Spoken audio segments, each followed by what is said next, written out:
Bonjour les amis, c'est une joie de vous retrouver cette semaine pour notre nouvel épisode de podcast. Donc, étude suivie dans le livre de 2 Samuel. On est au chapitre 14 à présent. Au chapitre précédent, il y a eu l'agression ignoble de Amnon envers sa sœur Tamar. Tamar a été vengée par son frère Absalom. Et puis Absalom a dû s'enfuir. À présent, on va voir le chapitre 14. Donc, c'est le retour d'Absalom à Jérusalem suite à un stratagème mis en place par Joab. Alors, on va lire donc 2 Samuel chapitre 14. Joab, fils de Tseruja, s'aperçut que le cœur du roi était bien disposé envers Absalom. Il envoya chercher à Tekoa une femme rusée à qui il dit « Prends une attitude de deuil, mets des habits de deuil, ne te parfume pas, sois pareil à une femme qui pleure depuis longtemps à mort. Tu iras trouver le roi, et voici ce que tu lui diras. » Et Joab lui précisa ce qu'elle devait dire. La femme de Tekoa alla parler au roi. Elle tomba le visage contre terre et se prosterna, puis elle dit « Roi, sauve-moi !» Le roi lui demanda « Qu'as-tu » Elle répondit « Hélas, je suis veuve, mon mari est mort. Moi, ta servante, j'avais 2 fils. Ils se sont tous les 2 disputés dans les champs, et il n'y avait personne pour les séparer. L'un des 2 a frappé l'autre à mort. Le clan tout entier s'est dressé contre ta servante en disant « Livre-nous celui qui a tué son frère. Nous voulons le faire mourir pour l'assassinat de son frère. Nous voulons le détruire, même s'il est l'héritier. » Ils éteindraient ainsi le seul tison qui me reste pour ne laisser à mon mari ni nom ni survivant à la surface de la terre.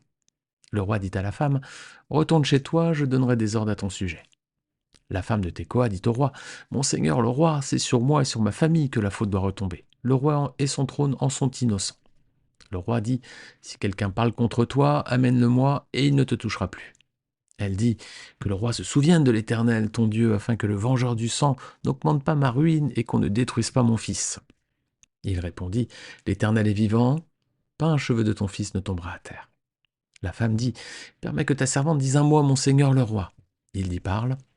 La femme dit « Pourquoi as-tu de telles pensées contre le peuple de Dieu ?» Il découle des paroles même du roi que le roi est comme coupable en ne faisant pas revenir celui qui l'a chassé. Il nous faudra tous mourir, et nous serons pareils à de l'eau versée par terre et qui ne se rassemble plus. Dieu ne relève pas un mort, mais il désire que le fugitif ne reste pas exclu de sa présence. Maintenant, si je suis venu dire ces choses au roi mon seigneur, c'est que le peuple m'a fait peur. Et moi, ta servante, je me suis dit, je veux parler au roi. Peut-être le roi fera-t-il ce que dira sa servante. Oui, le roi écoutera sa servante pour la délivrer de ceux qui cherchent à nous éliminer, mon fils et moi, du peuple de Dieu. Moi, ta servante, j'ai dit que la parole de mon seigneur le roi me donne le repos. En effet, mon seigneur le roi est comme un messager de Dieu pour distinguer le bien et le mal, et que l'Éternel ton Dieu soit avec toi. Le roi répondit à la femme, « Ne me cache rien dans ce que je vais te demander. » La femme dit que mon seigneur le roi parle. Le roi dit alors, « Joab n'a-t-il pas manigancé tout cela avec toi ?»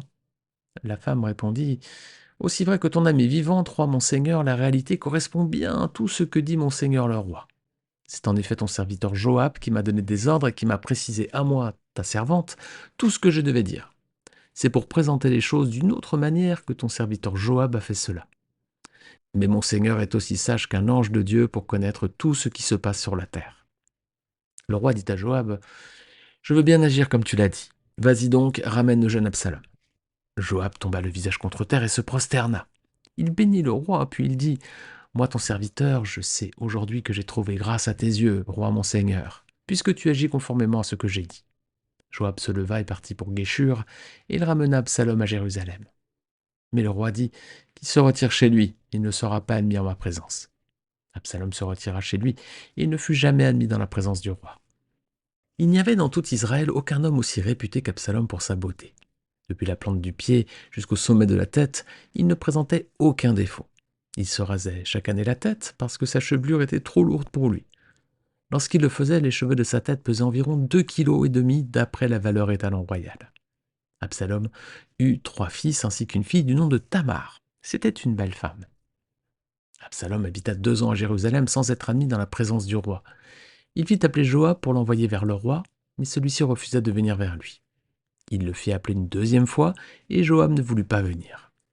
Absalom dit alors à ses serviteurs, « Voyez le champ de Joab, il est à côté du mien, et il y a de l'orge.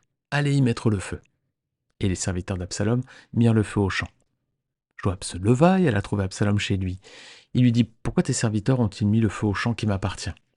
Absalom répondit à Joab, « Eh bien, je t'avais fait dire de venir ici. Je voulais t'envoyer vers le roi afin que tu lui dises, Pourquoi suis-je revenu de Guéshur? Il vaudrait mieux pour moi que j'y sois encore. Je désire maintenant être admis dans la présence du roi, ou si je suis coupable de quelque chose, qu'il me fasse mourir. » Joab alla vers le roi et lui rapporta cela. Le roi appela Absalom, qui vint vers lui et se prosterna le visage contre terre en sa présence. Et le roi embrassa Absalom. Alors, les amis, on va reprendre ce texte donc à partir du verset 1. Donc Joab revient sur le devant de la scène. Joab, c'était donc le chef des armées de David.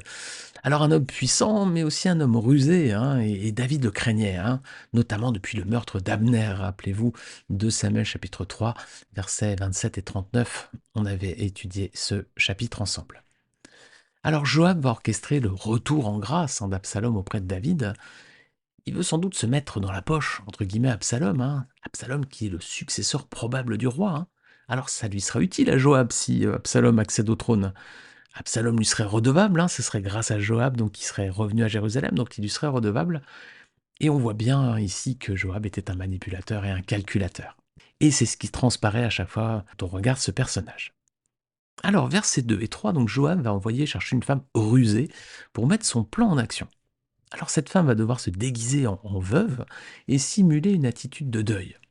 Le but, ce sera clairement, vous l'avez vu, de tromper David.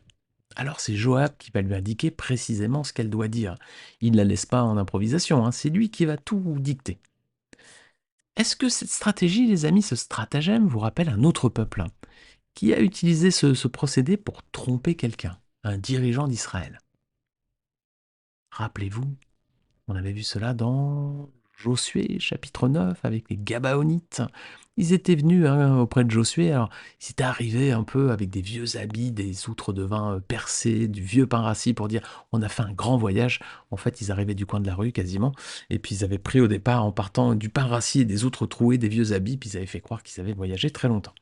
Vous pouvez retrouver ce passage dans Josué chapitre 9. Vous pouvez également réécouter ces épisodes de podcast si vous le souhaitez. Les liens donc se trouvent en bas des épisodes. Tout est classé par chronologie.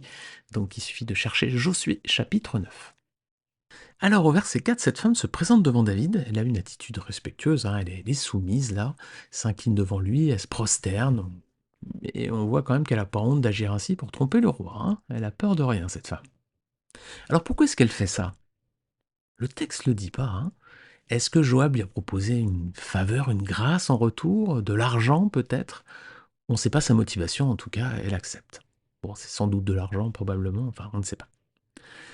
Alors, versets 5 à 7, elle raconte donc une histoire au roi David. Donc, elle aurait un de ses 2 fils qui aurait tué son frère dans les champs suite à une dispute, et le peuple aurait demandé de lui livrer le coupable, donc l'enfant qui reste, pour le tuer à son tour. Alors, c'est en effet ce que prévoyait la loi. Regardez Deutéronome 19, versets 11 à 13. Si un homme s'enfuit dans une des villes après avoir tendu des embuscades à son prochain par haine contre lui, après l'avoir attaqué et frappé de manière à causer sa mort, c'est le cas de figure, les anciens de sa ville le feront arrêter et le livreront entre les mains du vengeur de sang afin qu'il meure. Ton regard sera sans pitié envers lui. Tu feras ainsi disparaître d'Israël le sang innocent et tu seras heureux. Alors donc elle se présente devant le roi pour obtenir le pardon du roi pour son fils, pour que le nom de son mari ne disparaisse pas en Israël et qu'elle se retrouve finalement sans descendance. À cette époque-là, en Israël, il n'y avait pas de caisse de retraite, c'est-à-dire que les femmes veuves, si elles n'avaient plus d'enfants et plus de mari, elles étaient livrées elles-mêmes, c'était la pauvreté, voire la mendicité. Alors, verset 8, quelle est la réponse de David? Il fait preuve de mansuétude à son égard, il fait preuve de mansuétude, mais toutefois, il ne lui dit pas la teneur de ses instructions. Il lui dit juste « Retourne chez toi, je donnerai des ordres à ton sujet ». Mais il lui a pas dit ce que c'était ces ordres. Enfin bon, suppose qu'il va donc faire du bien à cette femme. Mais quand même, s'il lui dit pas pour l'instant la teneur des instructions, c'est peut-être qu'il a un doute. Il doute peut-être de la sincérité de cette femme et il va peut-être chercher d'abord à en savoir plus avant de prendre une vraie décision. Alors du coup, la femme, elle continue de parler, versets 9 et 10. Elle aurait pu remercier le roi et s'en aller, mais elle n'est pas arrivée au bout de son stratagème. Et puis du coup, c'est pareil, elle ne sait pas vraiment ce qu'il va faire. Donc, verset 11, elle mentionne le vengeur de sang. Oui, donc comme on l'a lu tout à l'heure, la loi conférait un rôle à cet homme, donc un vengeur de sang dans le cadre d'un homicide. C'est celui qui était chargé de venger le sang de la victime et de lui faire justice. Il y a un autre passage dans Nombre notamment, Nombre 35, versets 20 à 21. Si un homme pousse son prochain par haine envers lui ou jette quelque chose sur lui avec préméditation et que mort s'en suive, ou bien s'il le frappe de la main par hostilité envers lui et que mort s'en suive, celui qui a frappé sera puni de mort. C'est un meurtrier. Le vengeur du sang tuera le meurtrier quand il le rencontrera. Alors les choses étaient claires, hein, mais verset 11, David la rassure et lui donne sa parole qu'il n'arrivera rien à son fils. Voilà. Il répondit donc, l'Éternel est vivant, pas un cheveu de ton fils ne tombera à terre. Donc ça aurait dû suffire à cette femme, elle pouvait repartir en paix. Mais, verset 12, il continue d'insister auprès du roi. À présent, l'attitude quand même de cette femme-là, quand on voit son discours, elle devient quand même un peu suspecte, hein. D'autant qu'elle aborde un autre sujet. Versets 13 à 14, elle commence à parler de façon métaphorique. Voilà. Elle dit, est-ce que je peux dire encore autre chose au roi? Donc David lui dit, parle. Et là, elle commence à reprocher à David son attitude. Elle lui dit que le roi est comme coupable en ne faisant pas revenir celui qu'il a chassé. Sous-entendu, le roi a mal agi en chassant Absalom. C'est quand même assez étrange comme attitude de la part de cette femme, et un peu présomptueux quand même de parler comme ça au roi, hein. C'est quand même irrespectueux. Alors, d'autant plus que versets 15 et 17, son discours devient incohérent, hein. Si on regarde bien, c'est un peu incohérent. Elle prétend qu'elle s'est permise de parler au roi de cette façon parce que le peuple lui a fait peur. Bon, pas trop le lien entre les deux. Peut-être que le peuple essaie de se manigancer quelque chose suite à la décision du roi. On ne sait pas trop, c'est pas clair.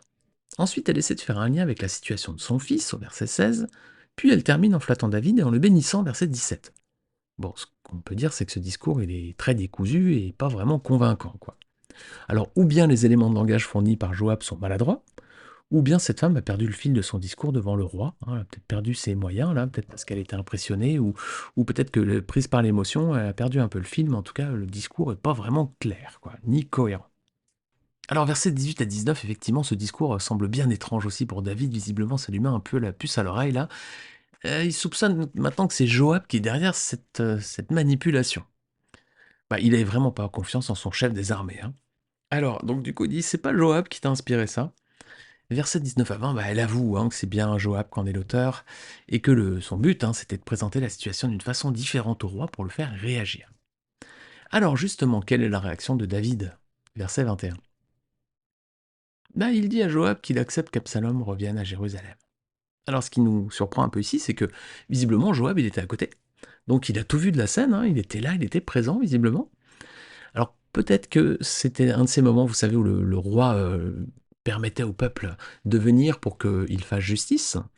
Donc il y avait parfois des séances un peu publiques, hein. Donc le roi était là, le peuple venait pour demander audience, etc. Demander, vous savez, comme avec Salomon, hein, lorsque les deux prostituées vont venir pour lui demander, hein, de décider du sort du bébé qui restait vivant, parce qu'il y a un des deux bébés qui est mort, l'autre femme s'est endormie sur lui, elle avait étouffé. Vous connaissez cette histoire, hein, dans la Bible?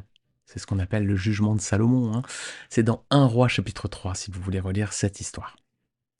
Donc, alors comme ces audiences étaient visiblement publiques, peut-être qu'à ce moment-là, les conseillers du roi, dont Joab, ont assisté à ces séances, et donc Joab était à côté à ce moment-là. Alors donc David dit, d'accord, je suis d'accord pour que tu fasses revenir Absalom. Alors ce qui est étonnant, c'est que David ne fasse pas de reproche à Joab. Il lui dit pas, pourquoi tu as agi comme ça contre moi? C'est quoi cette histoire de faire venir une femme là, tu pouvais pas me le demander directement? C'est quoi cette espèce de manipulation là? Alors David, il craignait Joab, hein, mais il avait quand même autorité sur lui, c'était quand même lui le roi d'Israël, hein. Alors ça, c'est une faiblesse aussi de David, hein. David, il avait parfois du mal à se montrer sévère, hein, notamment envers ses enfants aussi, hein. Lorsque Amnon a violenté Tamar, hein, il lui avait rien dit notamment, hein. Alors Joab se prosterne aux pieds de David, hein, verset 22-23, et il part donc à Guéshur pour amener Absalom à Jérusalem. Alors toutefois, David impose une condition, une règle qui va être stricte. Absalom peut revenir, mais il ne doit pas paraître en sa présence. Alors ça, c'est quand même une marque d'autorité de la part de David. Mais on aurait peut-être préféré quand même qu'il convoque Absalom pour à la fois le discipliner et puis l'amener à demander pardon pour sa faute. Voilà, l'amener à la repentance. Mais l'attitude de roi ici semble manquer un peu de sagesse, hein. Juste, il le fait revenir à Jérusalem, mais il ne veut pas lui parler. Il aurait justement dû le rencontrer pour le confronter à sa faute et l'emmener donc à la repentance. Allez, on va s'arrêter là pour aujourd'hui parce qu'on est dans un format de podcast 15-20 minutes. On verra la suite du texte la semaine prochaine. On étudiera justement verset par verset comme on vient de le faire ici pour voir un peu les détails suivants de cette histoire surprenante sur la forme et puis aussi tragique sur le fond. On va le voir. Les amis, je vous retrouve la semaine prochaine. Que le Seigneur vous bénisse. À très vite.